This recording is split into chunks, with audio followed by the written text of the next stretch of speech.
Kita yakin kepada Allah, sering kita katakan dalam salat, inna salati wa nusuki wa mahyaya wa mamati lillahi rabbil alamin. Bahwa kita beribadah yakin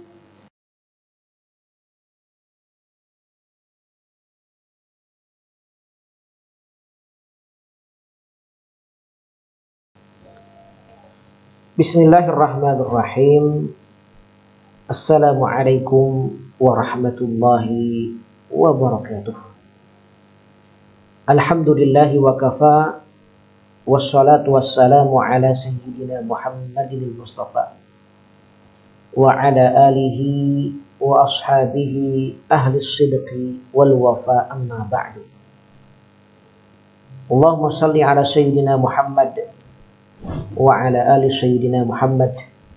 Allahumma salli ala sayyidina Muhammadin fil awwalin wa salli ala sayyidina Muhammadin fil akhirin wa salli ala sayyidina Muhammadin fi kulli waqtin wahid wa salli ala sayyidina Muhammadin wa ala alihi wa azwajihi wa ummahatil mu'minin.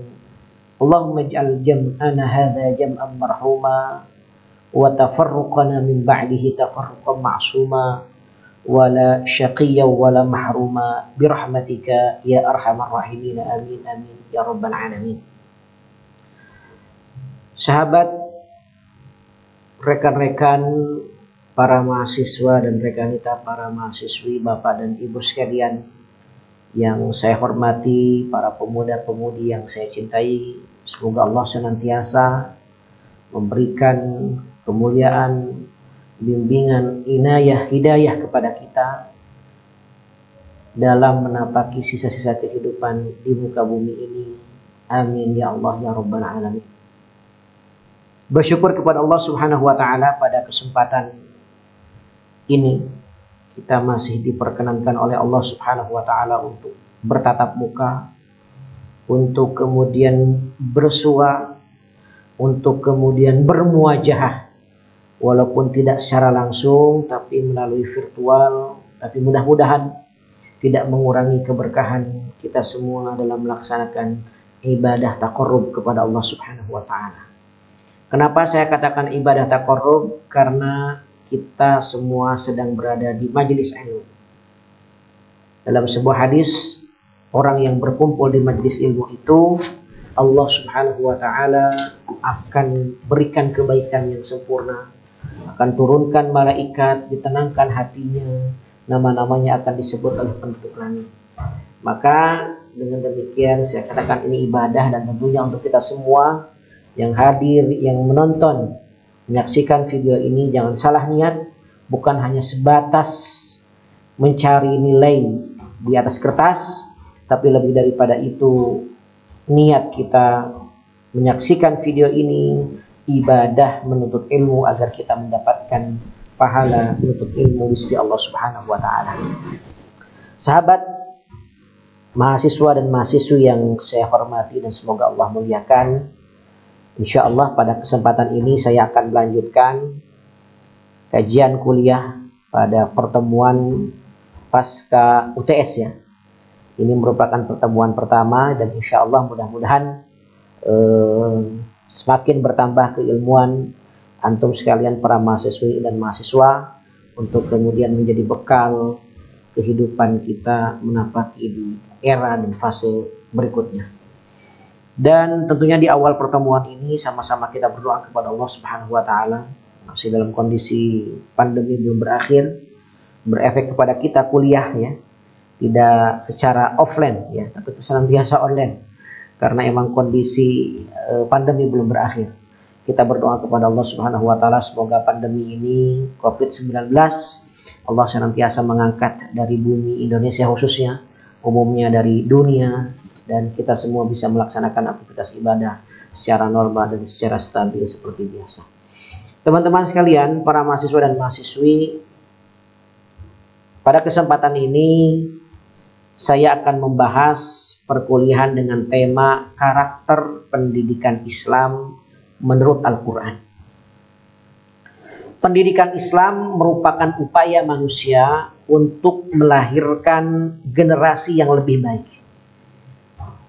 generasi yang selalu menjalankan perintah Allah, menjauhi seluruh larangan Allah Subhanahu wa taala. Dalam Al-Qur'an Allah Subhanahu wa taala meminta kita agar kita tidak mewariskan generasi-generasi yang lemah. Al-Quran, firman Allah menegaskan melalui ayatnya, meminta kepada kita agar kita setelah kita meninggalkan alam fana ini, meninggalkan dunia ini, tidak meninggalkan generasi-generasi yang lemah.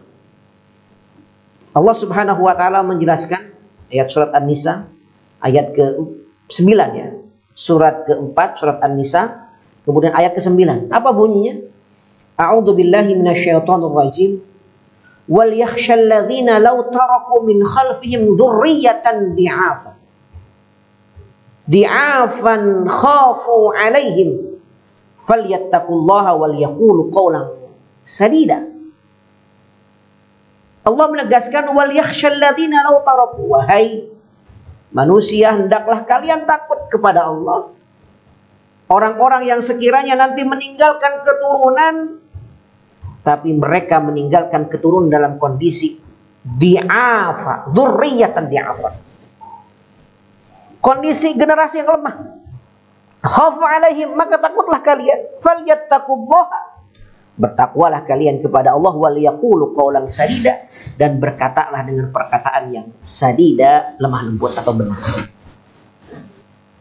Menurut Abdurrahman An-Nahlawi dalam kitabnya Usul Tarbiyah Al-Islamiyah wa asalibiha fi baiti wal madrasati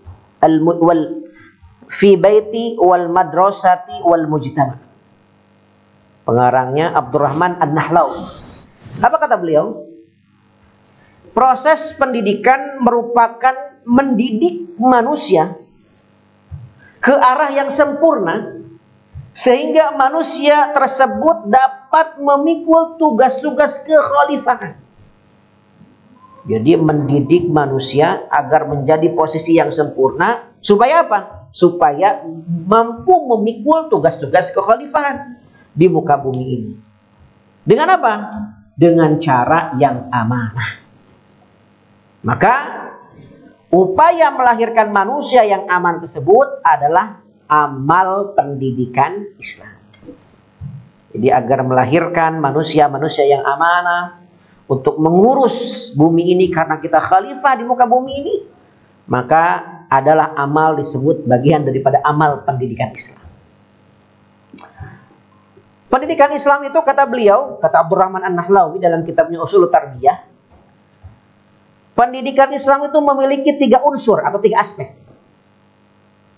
Aspek yang pertama, pendidikan pribadi, yang meliputi pendidikan tauhid kepada Allah dan nilai-nilai akidah. Kita yakin kepada Allah, sering kita katakan dalam salat, inna salati wa nusuki wa mahyaya wa mamati lillahi rabbil alamin. Bahwa kita beribadah yakin, seyakin-yakinnya bahwa Allah sebagai Tuhan kita.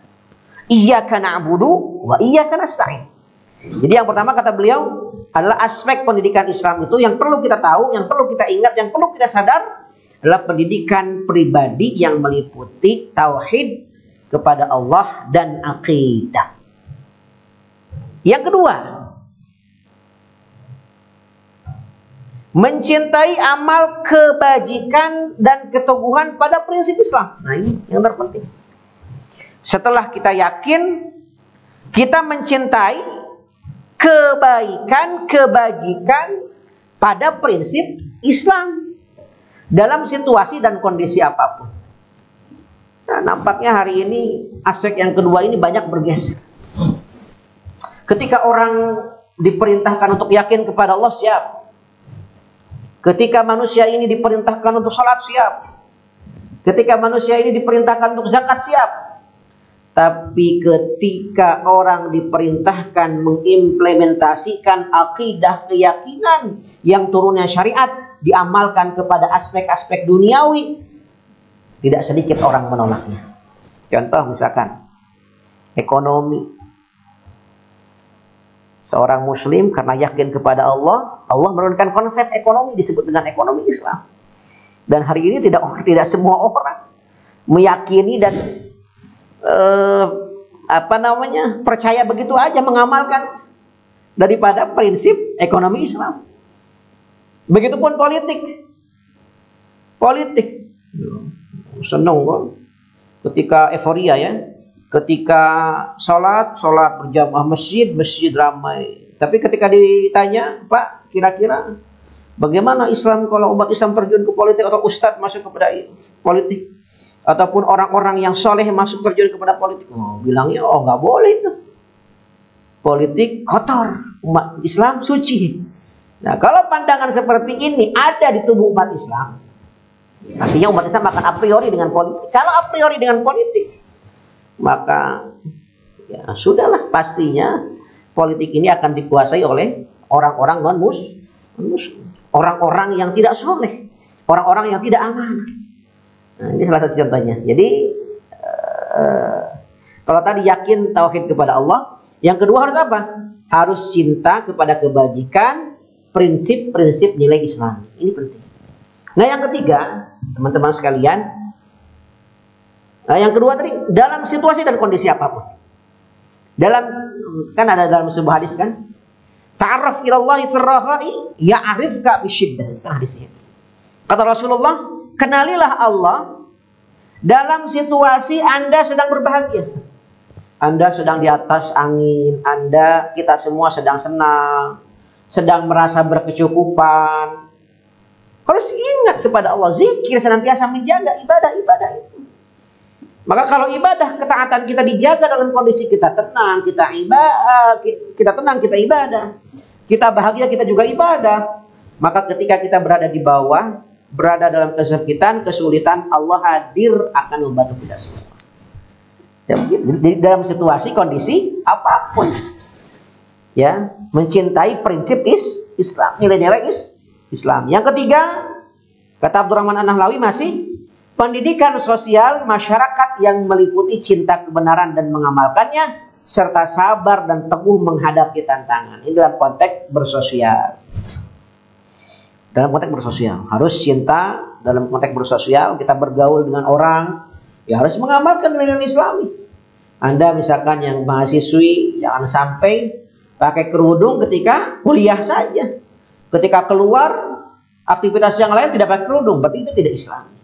Dan tidak mendapatkan atau memetik daripada buah pendidikan Islam.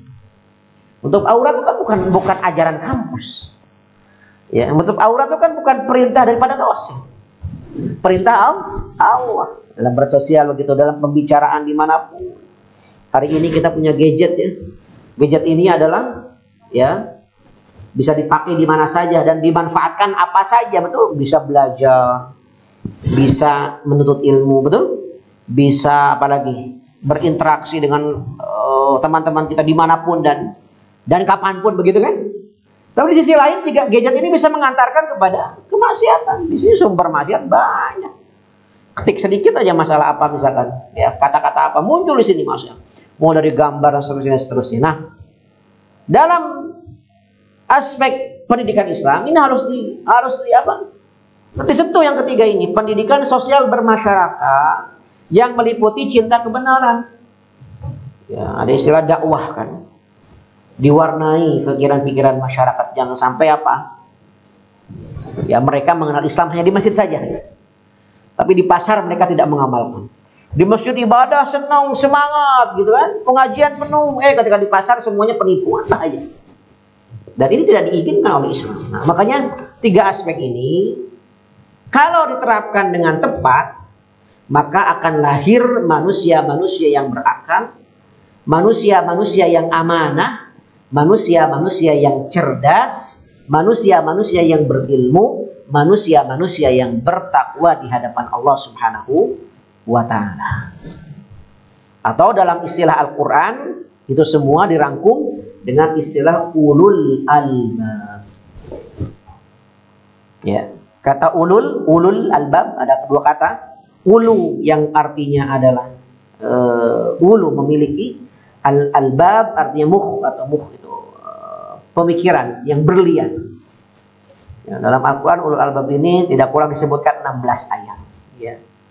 Maka kita akan mempelajari ya kualitas atau kualifikasi lah gitu ya. Kualifikasi daripada ulul albab tersebut. Ya. Yang pertama adalah ini buah daripada pendidikan Islam ya, melahirkan ulul albab. Nah, ulul albab ini 4 kualifikasinya. Yang pertama adalah tauhidnya. Ya, fitrah tauhid meyakinkan mereka bahwa segala nikmat karunia Allah Subhanahu wa taala. Segala nikmat karunia Allah Subhanahu wa taala. Ujian datang dari Allah. Nikmat datang dari Allah. Ya. Selain daripada itu, tauhid mereka yang ulul albab itu kokoh akan melahirkan rasa takut terhadap siksaan api neraka. Ya. Tadi berfikrah tauhidnya bahwa segala nikmat, kebaikan, keburukan, ujian datangnya dari Allah. Ujian, kenikmatan datangnya dari Allah. Setelah itu kemudian apa? Ulul albab itu memiliki rasa takut terhadap api neraka. Ketika dia bertindak, ketika dia berkata, ketika dia melihat, ketika dia mendengar, berpikir, ini kesentuh api neraka tidak? Ini bahaya atau tidak? Ini bisa kesentuh api neraka atau tidak? Makanya dalam surah Ibrahim ayat 52 Allah Subhanahu wa taala menegaskan, "Hadza balagul linnasi waliyunziru bihi waliya'lamu annama huwa ilahu wahid waliyadzakkar ulul albab." Hadza balagh linnas. Ini adalah Al-Qur'an, penjelasan yang sempurna bagi manusia. Dan supaya mereka diberi peringatan dengan Al-Qur'an itu, dan supaya mereka mengetahui bahwa tidak ada Tuhan selain Allah Subhanahu wa taala. Dan tentunya waliyadzakkara, dan agar orang-orang yang ulul albab itu, orang-orang yang berakal itu bisa mengambil pelajaran. Tauhid, yakin, fitrahnya tauhid, yakin kepada Allah. Baik nikmat maupun musibah, ujian itu sudah Allah takdirkan. Mantangnya kencang kepada Allah, tawakalnya kencang kepada Allah. Dan kemudian dari situ akan lahir perasaan bahwa takut atas azab api neraka. Alhamdulillah. Itu yang pertama. Yang kedua, ilmu dan pengetahuannya. Ulul albab itu diberi kepahaman oleh Allah Subhanahu wa taala tentang Al-Qur'an secara mendalam. Bukan hanya sebatas baca. Baca bagus. Fenomena hari ini kan ada gerakan odoj. Kalangan pemuda-pemudi dan mahasiswa itu banyak yang mengikuti. Bagus nggak odoj? Bagus. Tapi jangan puas sampai di situ. Bukan hanya bacaan, tapi kita dalami makna dan kandungannya. Ya, di dalam Al-Qur'an. Juga mereka meyakini bahwa Al-Qur'an adalah kitab Allah. Melalui kitabnya mereka mampu membedakan antara hak dan yang batil, serta memahami tujuan daripada syariat Islam. Jadi orang yang ulul albab itu tidak pernah memberontak. Ketika ada perintah jangan nanya. Ya. Ketika ada perintah jihad misalkan jangan nanya jihad yang mana, ya perintah jihad jelas. Ketika ada perintah saum ya jangan komplain lagi, saum apa lagi nih, enggak. Karena apa? Memahami tujuan daripada syariat Islam sudah otomatis ulul albab itu. Apa katanya? Ayatnya sangat populer ya, surat Ali Imran ayat ke-7. Apa katanya? Huwallazi anzala 'alaikal kitaba minhu ayatun muhkamatun hunna ummul kitabi wa ukharu mutasyabihat. فأما الذين في قلوبهم زيغ فيتبعون ما تشابه منه ابتغاء الفتنة وابتغاء تأويله وما يعلم تأويله إلا الله والراسخون في العلم يقولون آمنا به كل من عند ربنا وما يذكر إلا أولو الألباب. Dialah Allah yang menurunkan kepada kamu wahai Nabi Muhammad Alkitab, yaitu Al-Quran. Di dalamnya ada ayat muhkamat, ada ayat yang muhkamat. Sebagian lagi ummul kitab wa ukharu mutasyabihat. Dan ada juga ayat yang mutasyabihat. Fa ammal ladzina fi qulubihim, di antara mereka ada hatinya zaigh itu condong atau sesat. Fayattabi'una ma tasyabaha minhu ibtigha'al fitnati wa ibtigha'a ta'wili. Ya, mereka mengikuti sebagian ayat-ayat mutasyabihat dengan menimbulkan fitnah untuk mencari-cari takwil. Menimbulkan fitnah. Ya, mereka memahami ayat tapi tidak paham bagaimana caranya. Memahami ayat dengan apa? Dengan kemampuan dirinya. Tidak mengikuti arahan daripada salafus saleh. Ulama-ulama Al-Quran yang telah mendahului, baik ulama salafus saleh maupun tabi'in maupun tabi'in maupun sahabat dan seterusnya sampai kepada Nabi Muhammad SAW. Mereka. Tapi kemudian timbul fitnah dalam memaknai atau menafsirkan ayat Al-Quran. Kemudian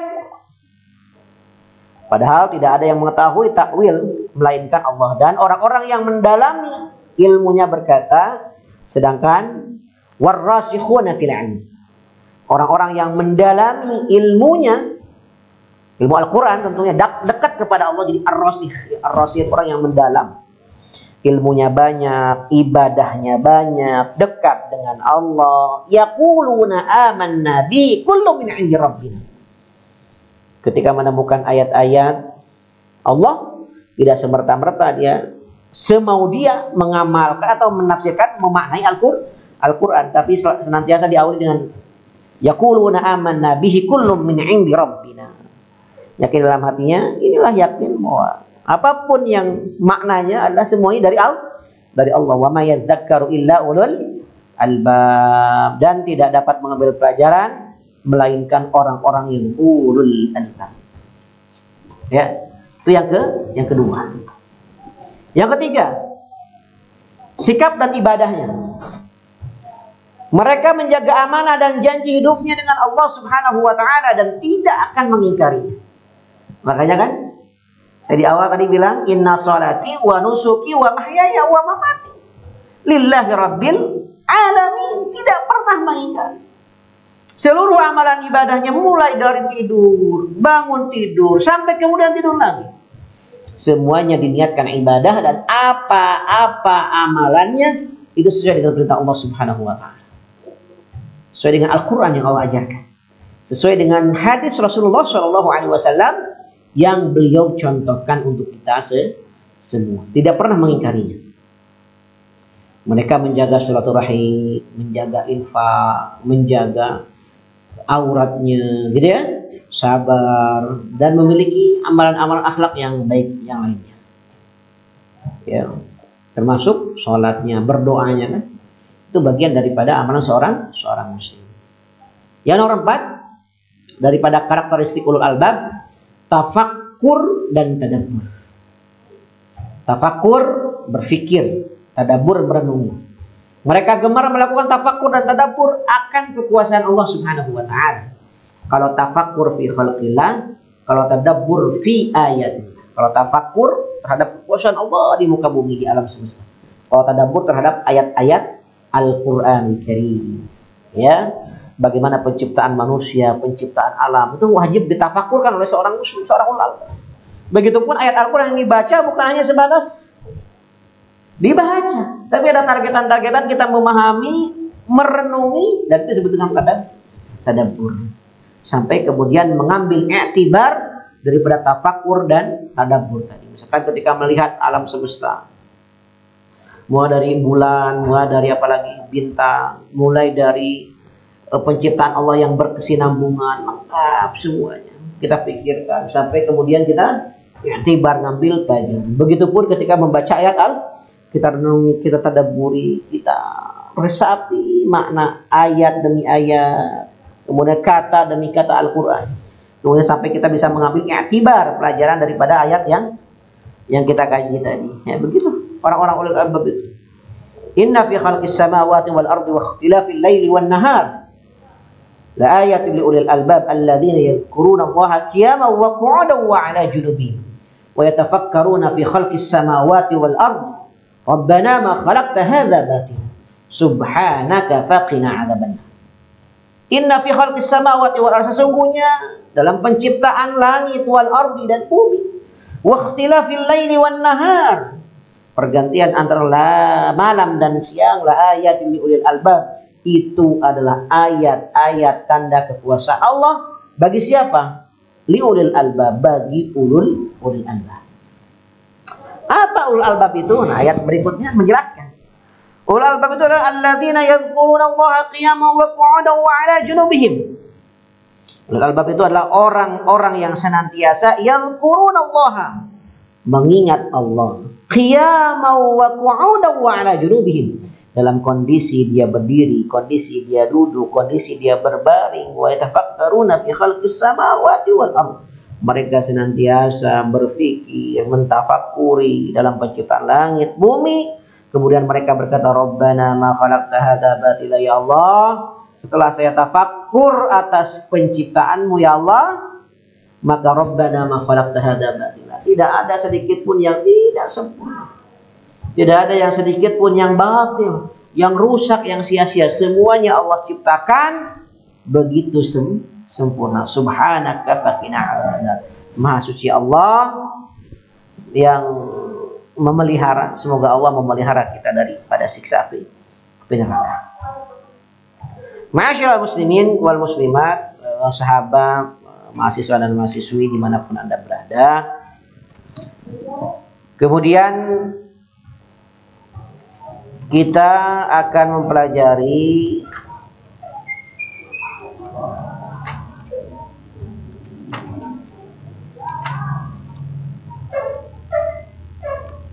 bab aspek dan tujuan pendidikan Islam dalam tinjauan Al-Quran. InsyaAllah kita akan kaji di pertemuan berikutnya, di video YouTube berikutnya. Mudah-mudahan tadi yang kita bahas ya 20 menit lebih ya, bisa antum cerna semua, bisa antum ambil hikmahnya dan ilmunya. Tentunya bukan hanya untuk menggugurkan kewajiban antum sebagai mahasiswa, tapi lebih daripada itu, antum ketika mendengar ilmu ini bisa diamalkan untuk kehidupan kita di masa yang akan datang. Terlebih mungkin di antara antum ada yang berprofesi sebagai guru ataupun yang ini menjadi guru, ya. Ini bisa menjadi bekal, kemudian nanti antum bisa sampaikan kepada anak didik antum sekalian. Itu saja pertemuan pada kesempatan kali ini, ya, pada sesi perkuliahan pasca UTS di semester 3. Mudah-mudahan semuanya ada dalam bimbingan Allah Subhanahu wa taala. Tetap diberikan semangat ya. Walaupun kondisinya perkuliahan tidak normal, dalam kondisi online begitu, mudah-mudahan semuanya senantiasa Allah berikan inayah, hidayah, semangat untuk menuntut ilmu, meningkatkan kompetensi diri, meningkatkan ruhiyah, ubudiyah di hadapan Allah Subhanahu wa taala, sehingga kita termasuk manusia yang sempurna yang Allah ciptakan, manusia sesuai dengan tujuan penciptaannya, wa ma khalaqtul jinna wal insa illa liya'budun. Kita menjadi ahli ibadah di hadapan Allah Subhanahu wa taala. Itu saja para mahasiswa dan mahasiswi yang saya hormati dan saya banggakan. Seperti biasa, setelah kalian semua antum sekalian menonton tayangan video ini, saya mohon untuk dibuatkan resume, dan tentunya bukan hanya sumber yang saya sampaikan, tapi ditambah dengan sumber-sumber bacaan-bacaan yang antum dapatkan di buku, di kitab, ataupun di internet. Ditambahkan, kemudian setelah ini segera tulis, dituangkan, dan hasil daripada tulisan antum sekalian kirimkan ke WA Japrian saya. Terima kasih atas segala perhatiannya, atas kehadiran antum, dan atas kerelaan antum untuk menonton kajian perkuliahan YouTube pada kesempatan kali ini. Terima kasih dan mohon maaf. Hadanallahu wa iyyakum ajma'in. Assalamualaikum warahmatullahi wabarakatuh.